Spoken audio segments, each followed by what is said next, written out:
नमस्कार, news watch India देख रहे हैं आप। मैं हूं आपके साथ सुरभि राजपूत। बुलेटिन की शुरुआत करेंगे। उत्तर प्रदेश ने पिछले 9 साल के दौरान अपना परसेप्शन बदलने में सफलता हासिल की है।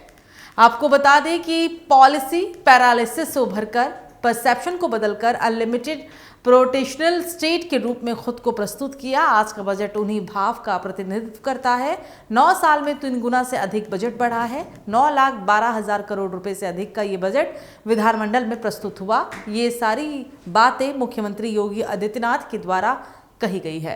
बात होगी अब सुल्तानपुर की। मुखबिर की सूचना के आधार पर पुलिस को बड़ी सफलता हाथ लगी।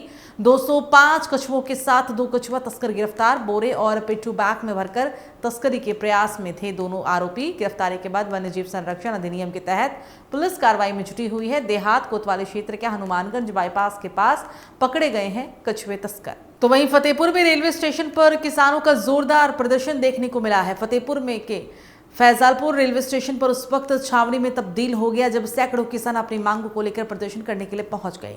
रेलवे ट्रैक पर लगातार हो रहे हादसों ने किसानों का गुस्सा भड़का दिया है। किसानों का कहना है कि गांव की महिलाएं रोज खेतों पर काम करने के लिए जाती हैं और रेलवे लाइन पार करते समय अक्सर हादसों का शिकार हो जाती हैं।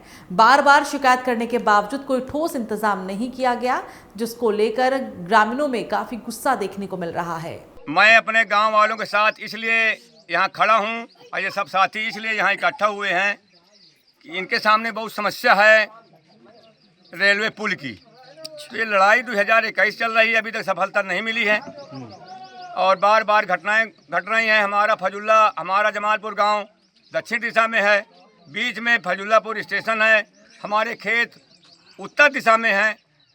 तमाम रोज़ 20 बार लाइनें पार करना पड़ता है, खेतों में जाना पड़ता है।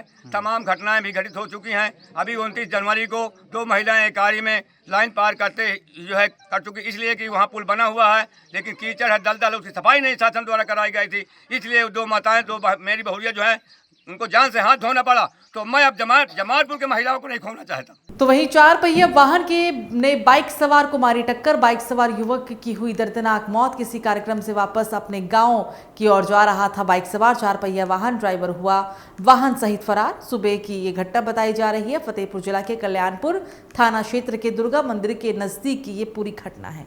तो फतेहपुर में कमीशन खोरी के चलते लिखते हैं डॉक्टर बाहर की दवाएं और सरकारी सुविधाओं के बाद भी मरीजों को लेनी पड़ जा रही है बाहर की दवाएं। मेडिकल स्टोर से दवाई लेने की सलाह दे रहे हैं डॉक्टर। खुलेआम मरीजों की जेब में पड़ रहा है डाका। जिम्मेदार अपनी जिम्मेदारियों से बेलाफ होते हुए नजर आ रहे हैं। फतेहपुर जिले के खागा तहसील क्षेत्र के विजयपुर समुदाय स्वास्थ्य केंद्र का ये मामला है। तो हमीरपुर में कफ सिरप पिलाते ही मासूम की मौत हो गई। सर्दी जुकाम होने के बाद 2 साल के मासूम को कफ सिरप दिया गया था। मासूम के परिजन एक निजी क्लिनिक पर इलाज करवा रहे थे। परिजनों ने निजी क्लिनिक के डॉक्टर पर गैर इरादतन हत्या का आरोप लगाया। पुलिस मामले की जांच में जुटी हुई है। मौदहा कोतवाली क्षेत्र के सीचौलिया पूर्वा का मासूम निवासी रहने वाला था।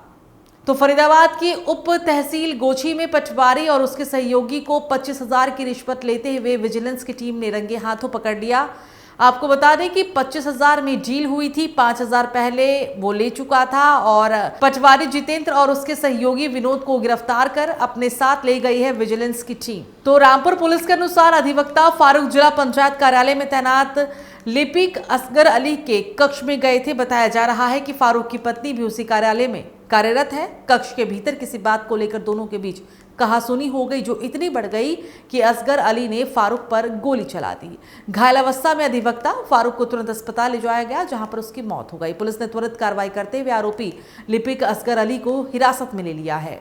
तो हमीरपुर में राठ शहर में पीडब्ल्यूडी विभाग का अवैध अतिक्रमण पर चला बुलडोजर। सुंदरीकरण और सड़क चौड़ीकरण अभियान के तहत सड़क किनारे बनी दुकानों और मकानों को किया गया जा रहा है ध्वस्त।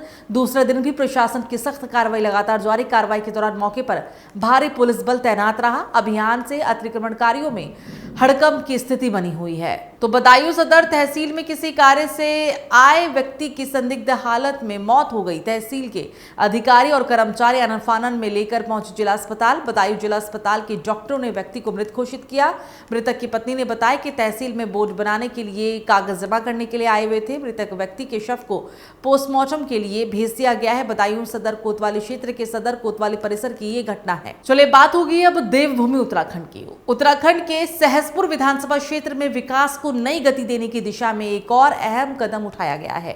मुख्यमंत्री पुष्कर सिंह धामी ने सहसपुर के महेंद्र चौक पर मित्ती बेरी परवाल मार्ग के चौड़ीकरण कार्य का शिलान्यास करने के बाद एक विशाल जनसभा को संबोधित किया और इस मौके पर मुख्यमंत्री ने कहा कि सड़क, शिक्षा, स्वास्थ्य और बुनियादी ढांचे का विकास राज्य सरकार की सर्वोच्च प्राथमिकता है। मुख्यमंत्री धामी ने कहा कि मित्ती बेरी परवाल सड़क की चौड़ीकरण से क्षेत्र के हजारों लोगों को सीधा लाभ मिलेगा।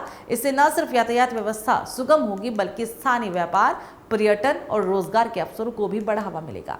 उन्होंने कहा कि बेहतर सड़कें राज्य की अर्थव्यवस्था की रीढ़ होती है और सरकार हर विधानसभा क्षेत्र में कनेक्टिविटी को मजबूत करने के लिए प्रतिबद्ध है। जनसभा को संबोधित करते हुए मुख्यमंत्री ने कहा कि डबल इंजन सरकार के तहत उत्तराखंड में विकास कार्यों की रफ्तार तेज हुई है। उन्होंने भरोसा दिलाया कि सहसपुर क्षेत्र में आने वाले समय में और भी कई विकास परियोजनाएं शुरू की जाएंगी। कार्यक्रम के दौरान स्थानीय जनप्रतिनिधि और बड़ी संख्या में क्षेत्रवासी मौजूद रहे।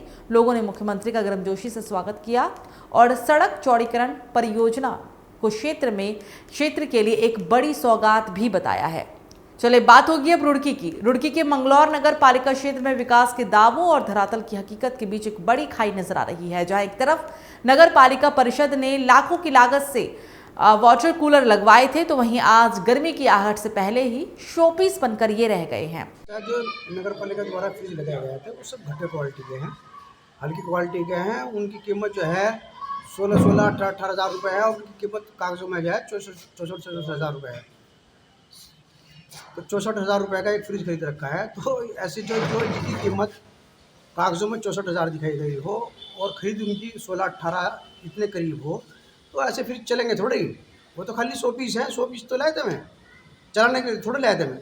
आप ये देखो कि गर्मी के दिनों में वो जो फ्रिज चले थे 10-15 दिन चलने के बाद ऑटोमेटिकली ख़राब हो गए और आज की तारीख में सारे फ्रिज ख़राब पड़े हैं और गर्मी का मौसम फिर आ रहा है। अब जब आदमी घटिया क्वालिटी का सामान खरीदेंगे तो भाई वो चलने के तो है नहीं। तो बुलेटिन में फिलहाल मेरे साथ इतना ही। नमस्कार।